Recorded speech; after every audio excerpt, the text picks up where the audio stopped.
Direct Connection is made by MPT to serve all of our diverse communities and is made possible by the generous support of our members. Thank you. Live from Maryland Public Television, this is Direct Connection with Jeff Salkin.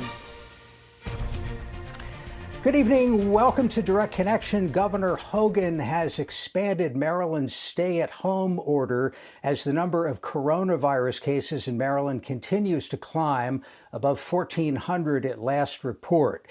Joining us tonight to answer your questions about this disease is Maryland's former health secretary, currently the vice dean of public health practice and community engagement at the Johns Hopkins Bloomberg School of Public Health, Josh Sharfstein.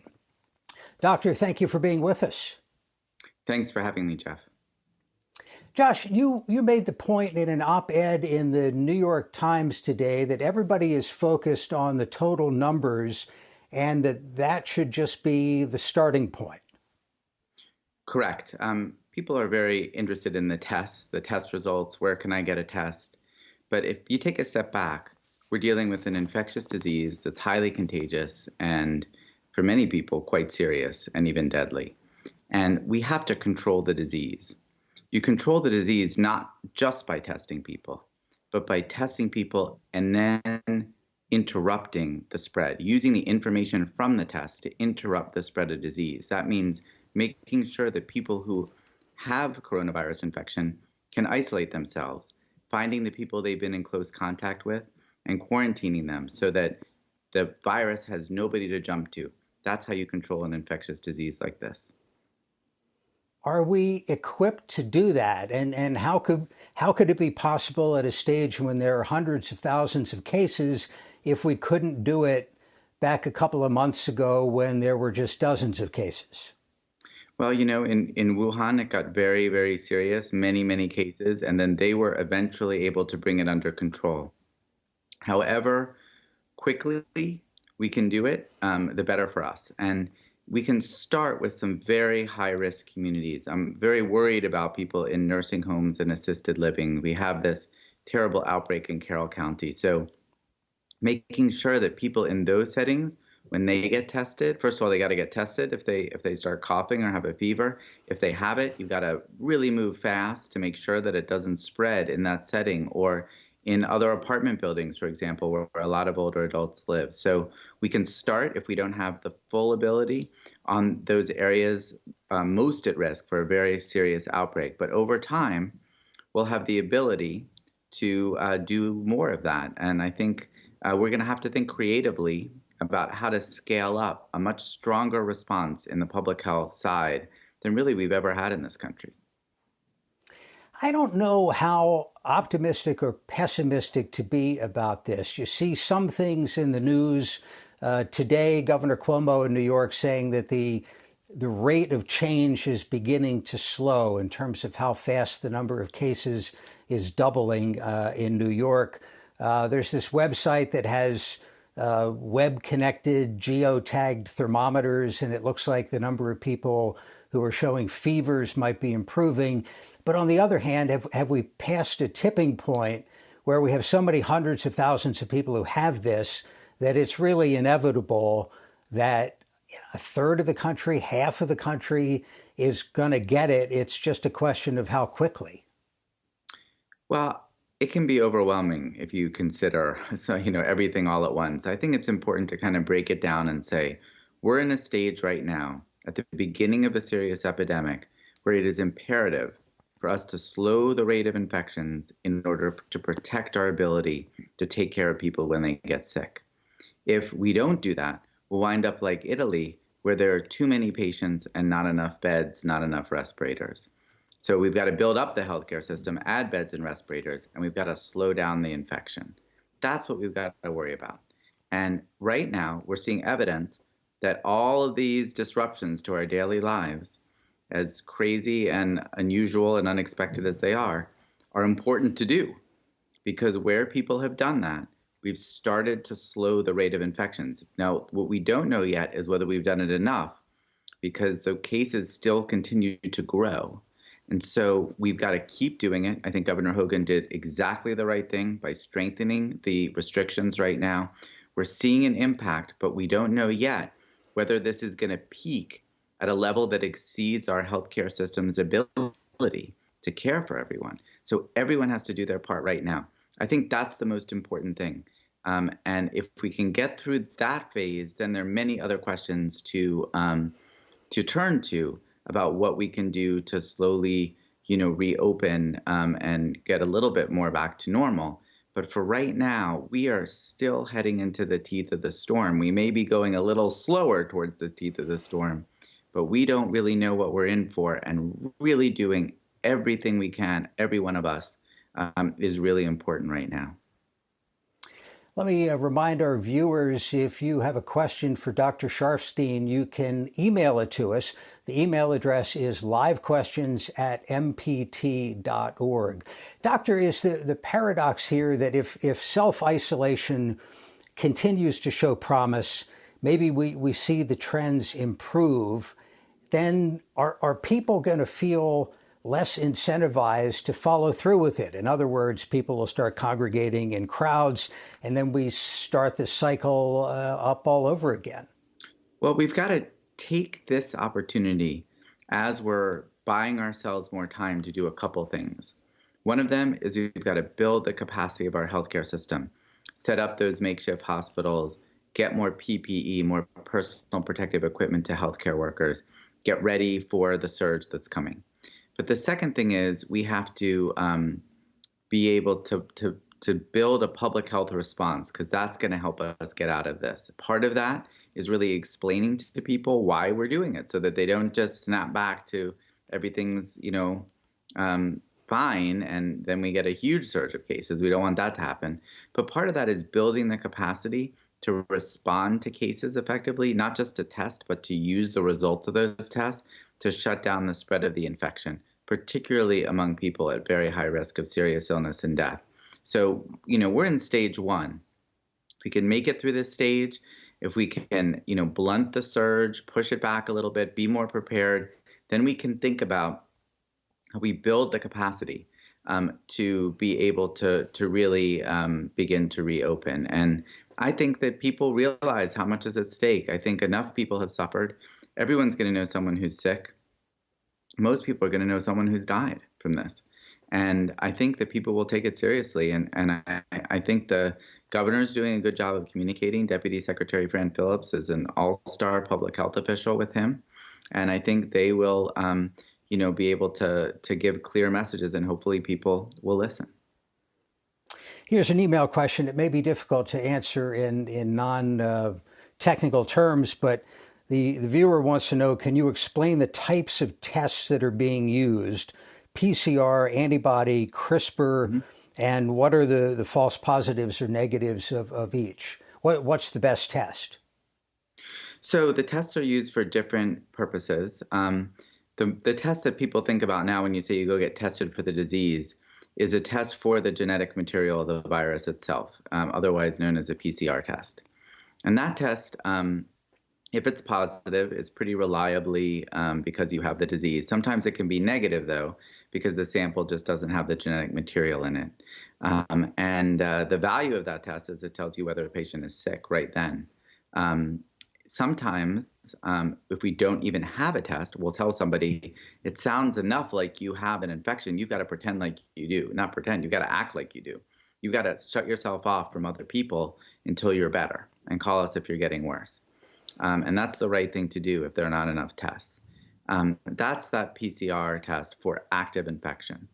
There's another kind of test that's coming on the market that's not really available now, also for active infection, called an antigen test, but those really aren't widely available. A second completely different kind of test for a different purpose is called an antibody test, and that's not measuring the virus itself, that's measuring the body's response to the virus. And these tests have now been authorized, and they're coming onto the market. Now, those tests are negative at the beginning of infection. So when you're infected, you don't have antibodies yet, right, for a few days. This test will be negative. So it's not a test if you're sick to figure out whether you're infected. It's a test to figure out whether you've had infection, either recently or in the past. Over time, we will learn how to use this second test for different kinds of things. And I'll give you two examples. One is to figure out how many people in a community have been infected before. You know, is it 1% of the people have been infected? Is it 80% of the people who've been infected? If you go out and you do a survey and you test everybody in your sample, then you can find out the percentage of the population that has been exposed to the virus in the past. And that'll give us a sense of what's happened and give us some ideas about how risky it is to open up society again. We'll also learn through studies whether what we think is true is actually true, which is that people who have been exposed are essentially protected for a period of time. We would expect that, but we want to see the data to prove that. If we can prove that, another use of this might be to know who's relatively protected, who won't get coronavirus again, and that might help figure out who can go back to work, who should be on the front lines of the healthcare system, and other things like that. So that test exists, and it's going to be scaled up so that it's going to be much more useful to both individuals and to our assessment of the community. Email question from a viewer: is the virus in the air, like when outside walking for exercise, or just when you're near other people does exposure occur? And that gives me an opportunity to ask about the 6-foot guideline that everybody's familiar with that number. Is there actual science behind 6 feet?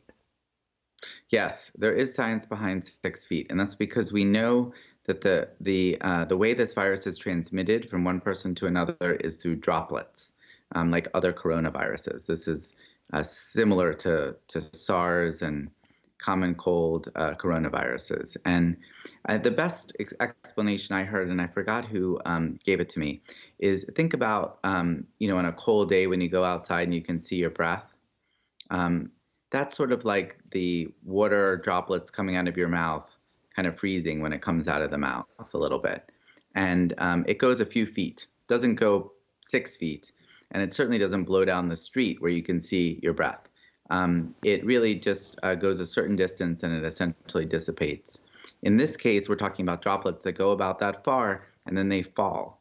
So it really requires close contact. Now, they can fall on something and they could be active so that if somebody touches them and touches their eyes, touches their nose, touches their mouth, that the person could still get sick. That's why hand washing is extremely important, why we don't want people to touch their face if possible.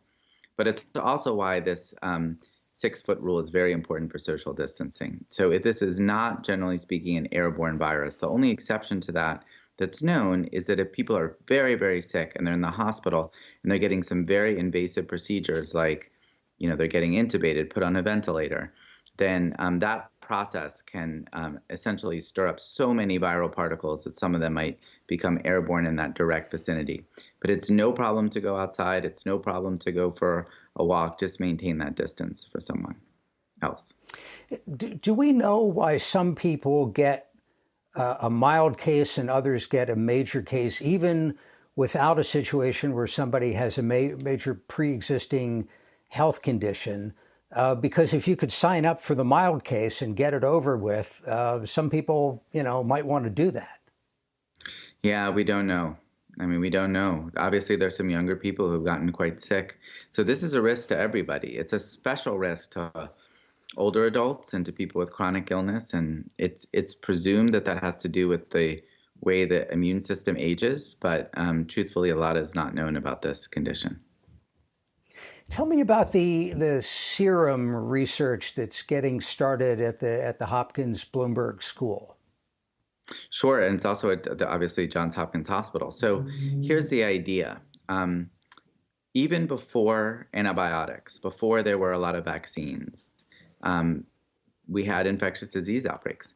And if you go back to that time, they figured out, this is 100 years ago, they figured out that if you took the serum from somebody who recovered from measles, and you gave it to someone who was exposed to measles but hadn't gotten measles yet, they were much less likely to get measles. And even if you gave it to someone with measles quickly, you would have a milder case. And what is in that serum are antibodies. So basically, you take the antibodies from someone who's recovered, and you give it to someone who's been exposed or is about to be exposed. and it either prevents the disease entirely or makes it more mild. So the idea is if that worked for measles, maybe it would work for coronavirus. Now, we don't know that for sure. One of the lead proponents of this is a professor at the Johns Hopkins Bloomberg School of Public Health, Arturo Casadevall, and he's working with a team of doctors and lab experts at Johns Hopkins. And they just got funding from the state of Maryland and the Bloomberg Philanthropies to start this study right here in Maryland, to start giving what we call convalescent serum. It's basically antibodies from people to the people who haven't been exposed or have just been exposed to the disease. Now, one of the interesting aspects of this study is that it is testing this theory from over 100 years ago today.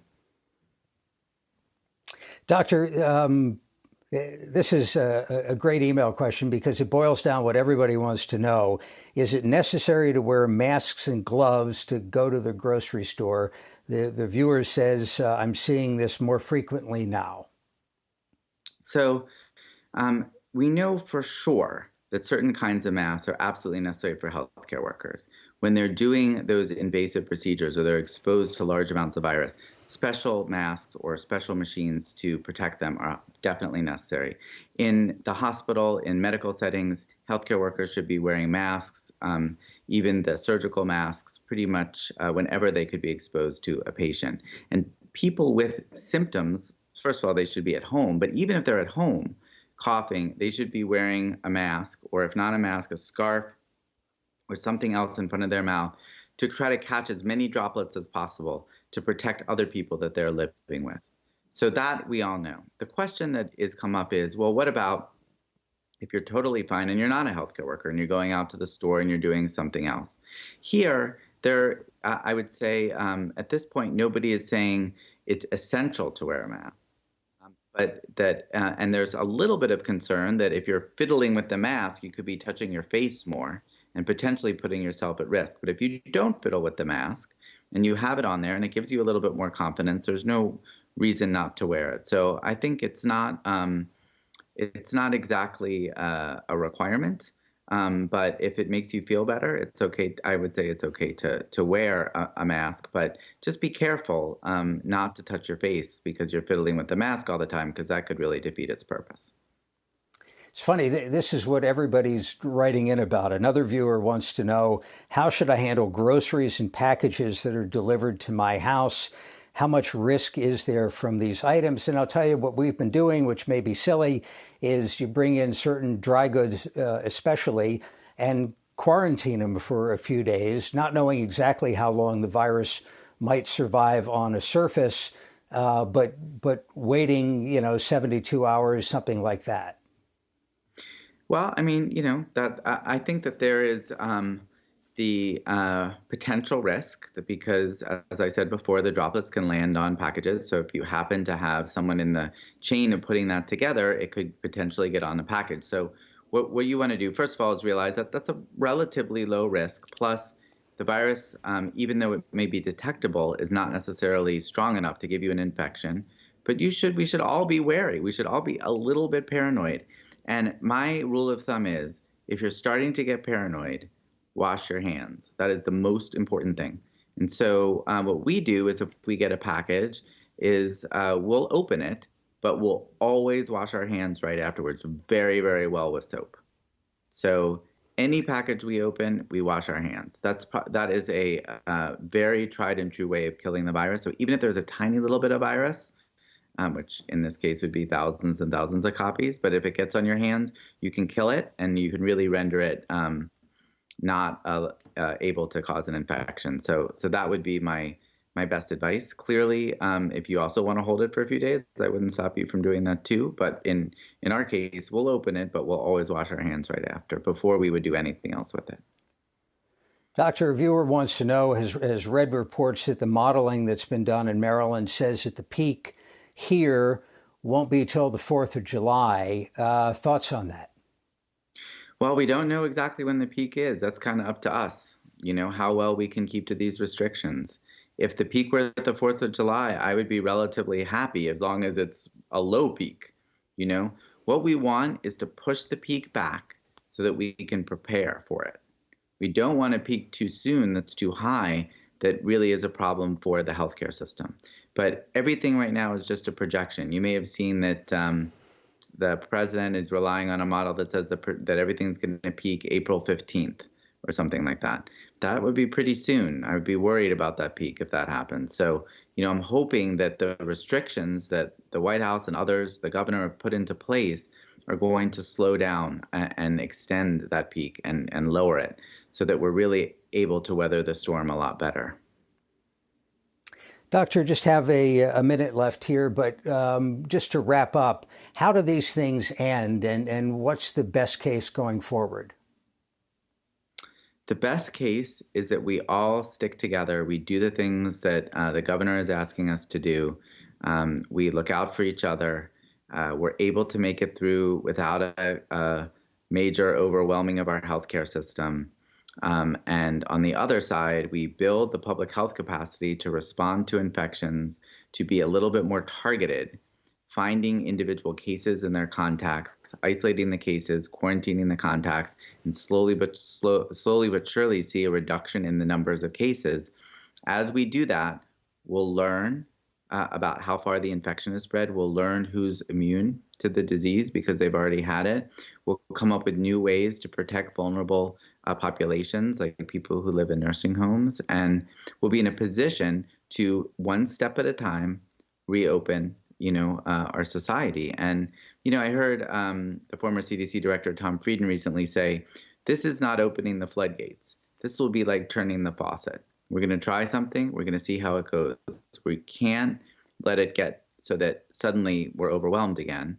We have to be setting up very good systems to watch. And what we'll do is very slowly we'll open that faucet and eventually we'll get back to our lives. I think having a vaccine and other treatments will make that much faster.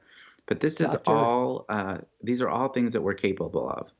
We're capable of helping each other through this. Doctor, we have to leave it there. Josh Sharfstein, with the Johns Hopkins University Bloomberg School of Public Health. Doctor, thanks very much for the time, and Direct Connection continues right after this. Drop your phone and just be in the moment. You guys ready? It's a thrill to see images of a new world for the first time. I want to look back and say, I learned something. That is where transformation happens. I see people cry on this show, and I'm like, what y'all doing, man? Out of the water came this giant thing. That's incredible. I feel it in my bones. It's so totally amazing. Feel it in my bones. And I know it constant. They hear that song and they're like, that's my story. I feel it in my bones. I have chills. I feel it in my bones. All of the joys, all of the sorrows. This is where it comes from. The rest is history. I feel it in my bones. Our job is the truth. I'm a journalist. My destiny is to rule this country. I will not run away. Yes, Mom. It's very exciting. Lord, I'm getting tired of being so lonely. I've got the fire inside that burns more than it lights. Sir, are you a gentleman? How dare he? I'm a strong woman and I've got my own. I'm in control. I need somebody to hold. I need a man who likes to run. A man enough for me. I refuse to be tamed. Too hot, Kiss me. too hot. It's terribly hot, isn't it? No? I want it so much. Please be mine again. And now our Sue Copen takes us to a farmer's market in Annapolis. Take only what you need. There's a lot of people obviously already here. We want to make sure that we have stuff for everyone. So Justin Schaffner is the bar manager at Latitude 38 in downtown Annapolis. The restaurant would normally be getting ready for the lunch crowd at this hour of the day, but that was pre-pandemic. On this day, they're offering up a free community farmers market, a chance to give back to the community. I knew what we had here at the restaurant. I reached out to a couple of our friends in the community, Teresa with the Gateway Florist in Eastport, Kevin with Buddy's Crabs and Ribs right up the street, and I started posting things on Facebook, and the next thing you know, overnight it was blowing up, and the flyer that I posted was everywhere. A line formed nearly an hour before anyone could begin walking through, but others showed up as well, like Greg from Davidsonville. I saw it online and thought it'd be a great thing to pitch in, so yeah, we put together what we could. And what did he bring? Bread, eggs, some canned goods, some protein bars. There was something for everyone. Fruits, veggies, and even flowers to brighten the day. As for the restaurant, there are challenges. They had about 40 workers, but it's now down to a handful. Schaffner says they're taking it day to day. Right now we're open Thursday through Sunday at 12 o'clock doing curbside and takeout. And unfortunately, like anywhere else down here, we did have to lay off some of our great staff, the majority of our staff. There's only 5 of us left here now. And they're doing their best to make things a little better for others. We're able to provide them with these bags of groceries to go home, take them to their family, and hopefully have a good hearty meal for the next couple days. In Annapolis, Sue Copen for MPT News. Sue, thanks very much. That is our program for this week. Remember to follow us on Twitter at MPT News for updates on Direct Connection, State Circle, and all of our programs. Now for Sue and all of us here at MPT, thanks for watching. Be safe and have a good night.